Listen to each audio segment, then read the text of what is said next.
In this presentation, we provide an overview of the environmental issues facing the West and visualize some trends in land and water use. We created EcoWest to aggregate, analyze, and share data on environmental trends in the West. I'd like to share some of our key findings and give you a taste of the free resources available on the site. The David and Lucille Packard Foundation asked us to take stock of the American West. We went out and talked to other funders, NGOs, and experts to find out what kind of report they'd be interested in. But they told us what they really wanted were PowerPoint slides, and it turns out that graphics, maps, imagery, and data visualizations are the right tools for the job of tracking environmental trends. First, I want to outline 5 ways in which this region stands out.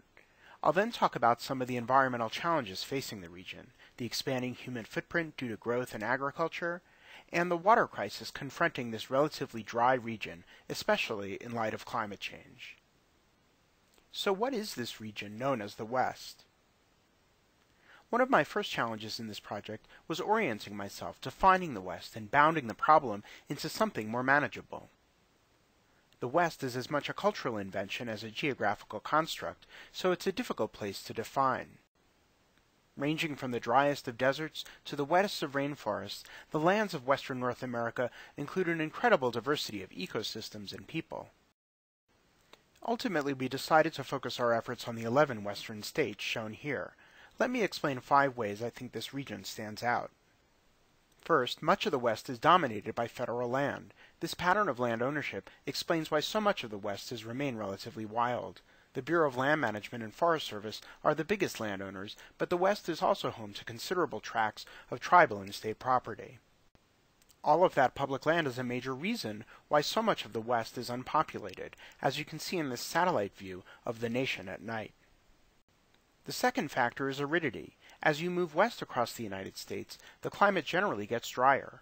West of the 100th meridian, irrigation is usually required to support agriculture.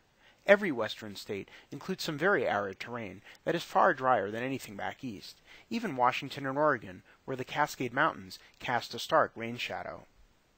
You can also see that aridity in this view from NASA of the lushness of the Earth's vegetation. A third defining feature of the West is its enormous variation in elevation, temperature, precipitation, and therefore ecosystems that are found in a small area. The scorching desert of Death Valley, 282 feet below sea level, and the lowest point on the continent, is only 85 miles away from the snow-capped peak of Mount Whitney, 14,505 feet above sea level, and the tallest point in the contiguous 48 states. The fourth factor is biological diversity. The broad spectrum of elevations, temperatures, and precipitation patterns explain why the West is home to such a varied set of ecosystems and species. As an example, this figure shows a southern Arizona mountain as a layer cake of life zones, ranging from the Sonoran Desert at the bottom with cacti and prickly pears to a spruce fir forest at the top. Finally, the fifth factor is population growth. The West population has been booming for decades. By 2030, the region is expected to be home to a quarter of all Americans, up from 9% in 1930. To be sure, other parts of the United States, such as the South, are also growing, but the steady influx of new residents in the West and the growing demands on natural resources is the fundamental challenge facing the region and a recurring theme in its environmental history. Tens of millions of people have poured into the West, especially its more arid regions, and that has obviously had a big impact on the land, so let's talk about the human footprint. Earlier I mentioned that the federal government owns a large chunk of the West. This map shows what % of each state is federal land. Nevada and Alaska top the list, and all western states have at least 30% of their land under federal control. This presents something of a paradox because there's so much public property in the West, many landscapes are at least nominally protected by the government. This map shows the % of each ecoregion that is protected, and the West does quite well on this measure even on a global scale. But government ownership does not equal immunity from human influence. Mining, logging, grazing, and energy development take place on many public lands in the West. Some traditional extractive industries, such as public lands logging, are in decline. This graphic shows how much timber was sold and harvested on national forests, most of which are in the West. There was a big run-up in the post-war era, but then a dramatic decline starting in the late 1980s, as restrictions related to the spotted owl and other environmental laws took effect and foreign competition hurt the industry. At the same time, federal lands have become increasingly important to the nation's energy supply. This graphic shows that federal lands accounted for about a third of the national total for natural gas and all fossil fuels by 2009. Even though much of the West land is protected in some manner, the imprint of humanity on the region has been deep and indelible. This map shows the results of an analysis of the human footprint in the West. White indicates areas with the least human impact, followed by green for places where the footprint is minimal, while orange and red areas are where people have done the most to transform native ecosystems. Let's take a closer look at some of the factors used to calculate the human footprint. Obviously, population density is a big part of this. Planners now talk about the age of megacities in the West, and you can see them on this map. But it's actually farming that has the greatest imprint on the West in terms of acres affected. Vast areas without many people have been transformed by agriculture, usually with the aid of irrigation. Even areas that are in cities, suburbs, or farms have been impacted by the far-reaching network of highways and roads that crisscross the West. It's worth noting that this map just shows major highways. The network of secondary and dirt roads also contributes to habitat fragmentation. The authors of this analysis also looked at other networks, such as rail lines, which may be fenced and create obstacles for wildlife. Power lines, which often require roads underneath, also provide places for avian predators to perch. Canals, which can also fragment habitat, and even things like landfills, which can attract ravens, rats, and other species that imperil native wildlife. Another human impact are wildfires caused by people. There have been thousands and thousands of these fires, some of which have grown to hundreds of thousands of acres. Even very remote places may bear the marks of human activity. Oil and gas drilling, plus the associated network of roads, pipelines, and other infrastructure, have made a significant impact on very unpopulated areas, but this map doesn't account for more recent drilling in other parts of the West. One final category of human cost stressors to discuss: invasive species. This map shows the risk of invasion by exotic plants, and it's based on factors such as roads, which are conducive to spreading these alien invaders. The analysis also looked at non-native animals, such as feral cats and dogs. Add it all up, and you've got this portrait of the human footprint in the American West. As with so many other dimensions, elevation, rainfall, temperature, the West is a study in contrast and diversity. If you love spending time in the wilderness, the white and deep green pixels offer a sort of bucket list for backcountry trips. I've annotated some in this map.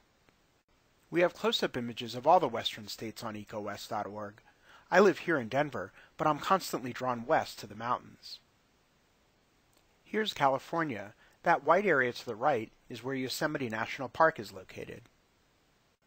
Now let's move on to water, the lifeblood of the American West. I mentioned that agriculture has the biggest footprint in the region. Well, it's also the biggest water user, by far. If you're interested in water issues, I highly recommend WRI's Aqueduct tool, which compares overall water risks worldwide. You can see there's plenty of orange and red indicating high water risk in the American West and around the world. This data from WRI shows baseline water stress in the United States. This is a measure of water use compared to the renewable supply. Red, for example, indicates that more than 80% of available fresh water is used, and supply disruptions are likely to occur due to natural phenomena, competition among users, political pressure, or regulatory measures. You can see that the West is home to most of the highest stress areas.